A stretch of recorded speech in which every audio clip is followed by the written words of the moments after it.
இரட்சகரும் மீட்பருமாகிய இயேசு கிறிஸ்துவின் நாமத்தில் உங்கள் அனைவருக்கும் என் அன்பின் வாழ்த்துக்கள்.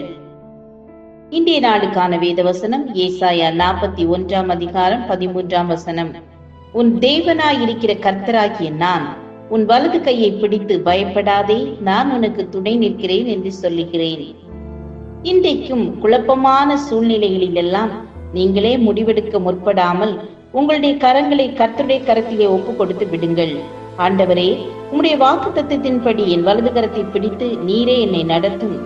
எந்த பாதையை தெரிந்து கொள்வது என்று எனக்கு தெரியவில்லை, எந்த வழியிலே நடப்பது என்று அறியாமல் திகைக்கிறேன். நீரே என்னை வழி நடத்தும் என்று ஒப்பு கொடுங்க. கர்த்தர் நிச்சயமாகவே உங்களை வழி நடத்துவார். உங்கள் வழிகளை பார்க்கிலும் கர்த்தருடைய வழிகள் 1000 மடங்கு உயர்ந்தவை.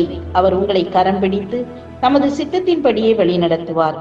ஒரு முறை வெளி தேசத்தில் இருந்த ஒரு குடும்பத்தினர் ஒரு மந்திரவாதியின் பிடியிலே சிக்கி உயிருக்காக போராடி கொண்டிருந்தார்கள். அவர்கள் இந்தியாவில் இருந்த ஒரு ஊழியரை உடனடியாக வரும்படி அழைத்து விமான டிக்கெட்டும் ஒழுங்கு செய்திருந்தார்கள். ஆனால் அந்த நேரத்தில் அந்த ஊழியருக்கு புறப்பட முடியாதபடிக்கு பல தடைகள் ஏற்பட்டன. ஆகவே அவர் இன்னொரு ஊழியரோடு இணைந்து கர்த்தர் எப்படியாயிலும் வழி திறக்க வேண்டும் என்று ஊக்கமாய் ஜெபித்தார்.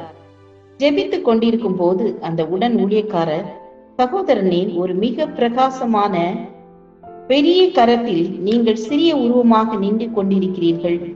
அந்த கரங்கள் உங்களை உயர்த்தி சுமந்து செல்லுகிறது என்றுதான் கண்ட தரிசனத்தை அவருக்கு விவரித்து சொன்னார்.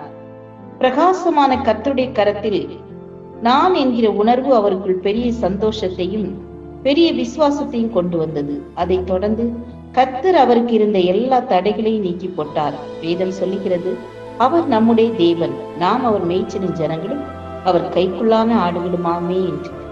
நாம் தேவனுடைய கரத்தில் இருக்கிறோம் என்ற விசுவாசத்தோடு வாழ்வோம். ஜெபம் செய்வோம். கிருபை இரக்கம் நிறைந்த கர்த்தாவே, எல்லா பிசாசின் அந்தகார வல்லமைக்கும் எங்களை நீங்களாக்கி பாதுகாருங்க. உடைய பாதுகாப்பிற்கு எங்களை ஒப்பு கொடுத்து ஜெபிக்கிறோம். இயேசுவின் நாமத்தில் பிதாவே, ஆமேன், ஆமேன். God bless you.